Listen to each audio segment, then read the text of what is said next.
No, not you. बस एक rejection और हम ना जाने अपने बारे में क्या क्या सोचने लग जाते हैं। हम सोचने लग जाते हैं I am not good enough, शायद मुझ में ही कोई कमी है, मैं किसी भी चीज के लायक नहीं हूँ। लेकिन एक रिजेक्शन आपकी वैल्यू का सर्टिफिकेट नहीं है। किसी का आपको रिजेक्ट कर देना ये प्रूव नहीं कर देता है कि कमी आप में है। नमस्कार दोस्तों, मैं Pramod Kunwar Devda, a healer, trainer and a life coach. आज की वीडियो में हम जानेंगे कि रिजेक्शन को इमोशनली कैसे हैंडल करें और उसके बाद खुद को कैसे स्ट्रांग बनाएं। सबसे पहले तो हम ये समझते हैं कि रिजेक्शन हमें इतना ज्यादा हर्ट क्यों करता है। एज अ ह्यूमन बीइंग हमें हर जगह से एक्सेप्टेंस चाहिए। हमें स्कूल और कॉलेज में फ्रेंड्स और अपने ग्रुप्स का एक्सेप्टेंस चाहिए, हमें रिलेशनशिप में पार्टनर का एक्सेप्टेंस चाहिए, हमें जॉब में जो भी हमारा बिजनेस है उनमें क्लाइंट्स का अप्रूवल और यस चाहिए या बॉस का अप्रूवल और यस चाहिए होता है। लेकिन वहां से जब हमें नो मिलता है हम ये समझने लगते हैं कि ये रिजेक्शन हमारा हुआ है। हम ये भूल जाते हैं कि जो हमने प्रपोजल रखा था, जो हमने अपनी बात रखी थी, अपना ओपिनियन रखा था, उसको रिजेक्ट किया गया है, ना कि हमको। आपका रिजेक्शन और किसी सिचुएशन या प्रपोजल का रिजेक्शन दोनों अलग अलग चीजें हैं। ये समझना बहुत ज्यादा इम्पोर्टेंट है, क्योंकि हम जब खुद को रिजेक्ट हुआ महसूस करते हैं तो हम ज्यादा हर्ट फील करते हैं। अब रिजेक्शन को हैंडल करने के कुछ टिप्स जानते हैं। तो सबसे पहला पॉइंट है कि रिजेक्शन को आप पर्सनल मत लीजिए। अगर कहीं किसी जगह से आपके जॉब में आपको नो मिला है या आपका सिलेक्शन नहीं हुआ है, इसका ये मतलब नहीं है कि आप गलत इंसान हैं या आप कमजोर हैं या आप में कमी है। इसका ये मतलब भी हो सकता है कि उनको किसी और टैलेंट की जरूरत है, या उनकी प्रायोरिटीज अलग है, या आपका समय ठीक नहीं है, या आप में कोई और स्किल है, वो किसी और स्किल को ढूंढ रहे हैं। तो हर बार रिजेक्शन को अपने आप से ये मत जोड़ के देखिए कि I am not good enough, या मैं कर ही नहीं सकता, या मेरा कुछ हो ही नहीं पाएगा। ये मत फील कीजिए, खुद को हर्ट मत कीजिए। सिर्फ ये फील कीजिए कि हो सकता है उन्हें किसी और इंसान की या उन्हें किसी और स्किल की जरूरत हो सकती है। टिप नंबर 2 है अलाउ योरसेल्फ टू फील। अगर रिजेक्शन हुआ है तो ये मत प्रिटेंड करिए कि मुझे कोई फर्क नहीं पड़ता है। रिजेक्शन हुआ है, आपको हर्ट फील हो रहा है तो उसे फील कीजिए, एक्सेप्ट कीजिए कि हाँ मेरा रिजेक्शन हुआ है। लेकिन सिर्फ प्रिटेंड करने में मत रहिए कि मुझे कोई फर्क नहीं पड़ता है, कुछ नहीं, और अंदर ही अंदर आप रोए जा रहे हैं। फीलिंग को एक्सेप्ट करें और ये सोचे कि अच्छा मुझे आगे क्या करना है। अगर मुझे इसी सेक्टर में जाना है तो क्या नए स्किल्स मेरे को डेवलप करने पड़ेंगे। अगर आप अपनी फीलिंग्स को एक्सेप्ट करते हैं तो वहीं से हीलिंग की शुरुआत होती है। फीलिंग को सप्रेस करना हीलिंग नहीं है, फीलिंग को एक्सेप्ट करना और उसको प्रोसेस करना, यहीं से हीलिंग होती है। तो आप अपने आप को हील करने लग जाएंगे। Cry if you need to, feel if you need to, but don't let one rejection define your identity. Tip number 3 है सेपरेट फैक्ट एंड स्टोरीज। कई बार हमारे माइंड में या हमें जब भी रिजेक्शन मिलता है उसके बाद हमारे माइंड में ये चलता रहता है कि क्या होगा क्या नहीं होगा, और हम जो सिचुएशन होती है उसका इंटरप्रिटेशन कुछ और करते जाते हैं। तो हमें सबसे पावरफुल ये चीज करनी है कि जो फैक्ट है उसको हमारा जो माइंड स्टोरीज क्रिएट कर रहा है उससे अलग रखना है। जैसे सपोज करो कि एक सिचुएशन थी जिसमें कि आपको जॉब नहीं मिली, जॉब में आपका सिलेक्शन नहीं हुआ है, तो फैक्ट ये है कि आपको वो जॉब नहीं मिली, आपका सिलेक्शन नहीं हुआ। लेकिन हमारा माइंड क्या स्टोरी क्रिएट करता है, हमारा माइंड ये स्टोरी क्रिएट करने लग जाता है कि मैं तो बिल्कुल यूजलेस हूँ, मुझे तो कभी जॉब मिलेगी नहीं, मेरा कुछ होगा या नहीं होगा, क्योंकि मेरे साथ के सारे लोगों की जॉब लग गई है, शायद मुझे तो लगता है मैं पूरी लाइफ ऐसे ही रह जाऊंगा। एक दूसरी सिचुएशन और एग्जांपल के लिए लेते हैं कि अगर किसी रिलेशनशिप में किसी का ब्रेकअप हो गया तो फैक्ट ये है कि वो रिलेशनशिप नहीं चली है। लेकिन हम माइंड क्या स्टोरी क्रिएट करना चाहता है उस सिचुएशन में कि अरे मैं तो प्यार के लायक ही नहीं हूँ, मुझे तो लाइफ में कोई कभी प्यार करेगा ही नहीं, मैं तो जिंदगी भर अकेला ही सड़ता रहूंगा, मेरे को तो कभी किसी का सपोर्ट ही नहीं मिला है, शायद कभी मिलेगा भी नहीं। तो ये दोनों सिचुएशन में आप फर्क देख रहे हैं ना कि फैक्ट क्या है और हमारा माइंड कैसे स्टोरीज क्रिएट करता है। तो जब भी हमें रिजेक्शन मिले, हमें ये पता करना है कि एक्चुअली फैक्ट क्या है और हमारा माइंड उसको कैसे इंटरप्रेट कर रहा है, कि क्या स्टोरी क्रिएट किए जा रहा है।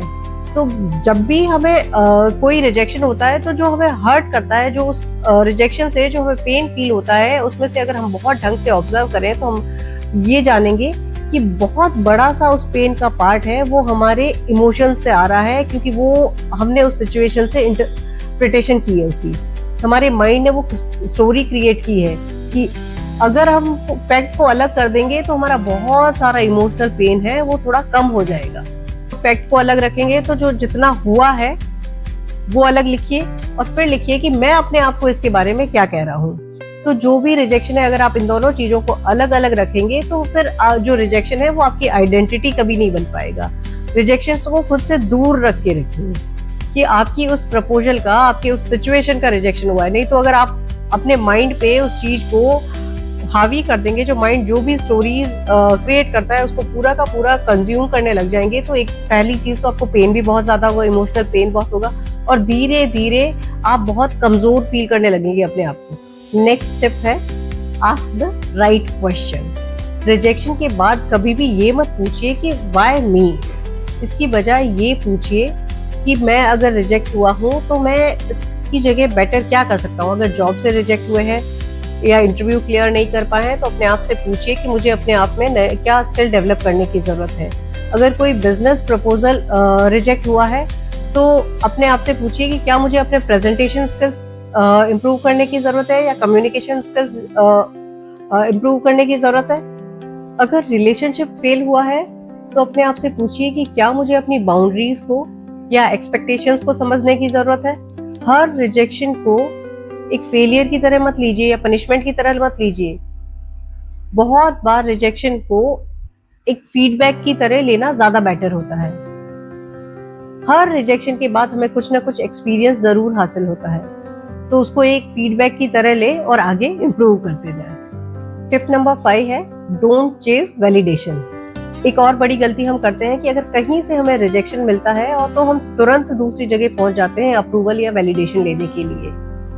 हम पूछने लग जाते हैं क्या मैं अच्छा हूँ, क्या मैं अट्रैक्टिव हूँ, क्या मैं सक्सेसफुल हूँ, क्या मैं कुछ बन पाऊंगा।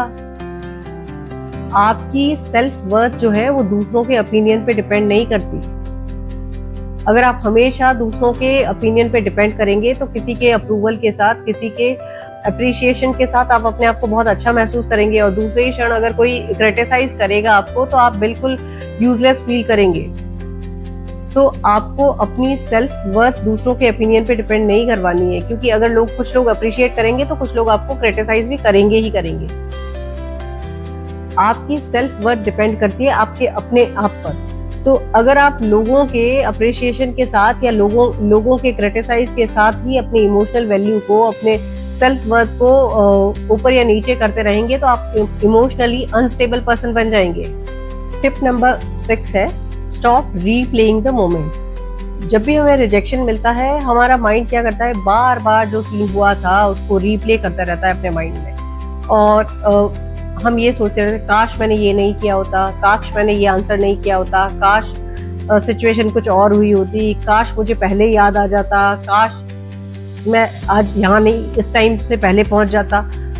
ये जो काश है वो हमें पास्ट में जीने पे मजबूर करता है और पास्ट को हम कभी भी चेंज नहीं कर पाते। तो अगर हमें इम्प्रूवमेंट चाहिए, अगर हमें अपने आप को बेटर बनाना है, इम्प्रूवमेंट करनी है, तो हमें काश से निकलकर फ्यूचर में हम नेक्स्ट क्या बेस्ट कर पाए या अब क्या बेस्ट करें जिससे कि हमारा फ्यूचर बेटर बन पाए या हमारा प्रेजेंट बेटर बन पाए। तो हमें काश में या पास्ट में जो हम जी रहे हैं उसे छोड़ना होगा और बार बार उसी मोमेंट को रीप्ले नहीं करना है। जो हुआ है उसे एक्सेप्ट कीजिए और उसके बाद व्हाट नेक्स्ट पे ज्यादा फोकस कीजिए कि आगे मैं क्या कर सकता हूँ। टिप नंबर 7 है build your identity beyond one outcome. कई बार रिजेक्शन हमें तब पूरी तरह से तोड़ देता है जब हम अपनी पूरी आइडेंटिटी किसी एक आउटकम के साथ जोड़ देते हैं। हमें लगता है कि अगर ये जॉब मुझे मिल गई तभी मैं सक्सेसफुल हूँ, या मेरा ये हो गया, ये चीज क्लियर हो गई तभी मैं सक्सेसफुल हूँ। तो और वो वहां से हमें रिजेक्शन मिल जाता है या हमारा रिजल्ट हमारे फेवर में नहीं आता है तो हम पूरी तरह से टूट जाते हैं। जबकि अगर आप ये कहें कि एक आउटकम मेरा फ्यूचर डिसाइड नहीं करता है, मैं लर्न करूंगा, फिर से ट्राई करूंगा और मैं हमेशा सीखता रहूंगा और इम्प्रूव करूंगा। अगर आप ऐसे करते हैं तो आपको रिजेक्शन फिर तोड़ नहीं पाता है, आप अपने आप को और ज्यादा बेटर बना पाते हैं। क्योंकि ऐसी सिचुएशन से अगर आप लेसन लर्न करें, सीखें और फिर इम्प्रूव करके फिर से ट्राई करें तो शायद आपको सक्सेस जरूर मिलेगी उस टाइम। जब भी रिजेक्शन मिले आप एक प्रैक्टिकल एक्सरसाइज कीजिए कि आप उसे एक्सेप्ट कीजिए कि हाँ ये हुआ है और मुझे रिजेक्शन मिला है, उसको एक्सेप्ट कीजिए। सेकंड, उससे लर्न कीजिए आप कि आपको अगर जो ये एक्सपीरियंस मिला है, आपको जो रिजेक्शन मिला है, इससे आप क्या सीखते हैं कि आपको अपने किस स्किल को डेवलप करना है, किस चीज पे काम करना है। जो भी आपने लेसन लर्न किया, जो एक्सपीरियंस हासिल किया है, उसे लर्न कीजिए। And third is action.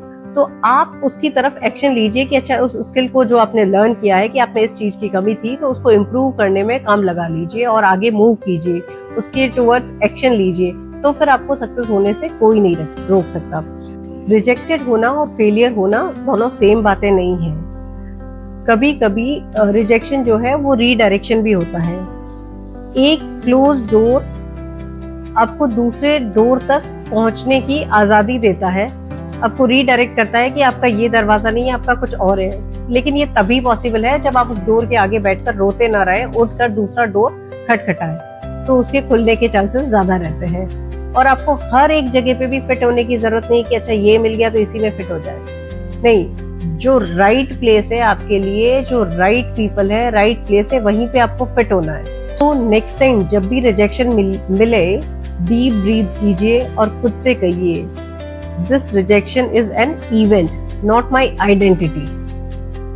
अगर आज की वीडियो ने आपको इंस्पायर किया है तो इसे लाइक करें, फ्रेंड्स एंड फैमिली के साथ शेयर करें। आगे भी ऐसी ही लाइफ चेंजिंग वीडियोस देखने के लिए मेरे चैनल को सब्सक्राइब करना ना भूलें। मैं मिलूंगी आपसे एक नए वीडियो में नए टॉपिक के साथ। तब तक के लिए अपना ख्याल रखें। धन्यवाद।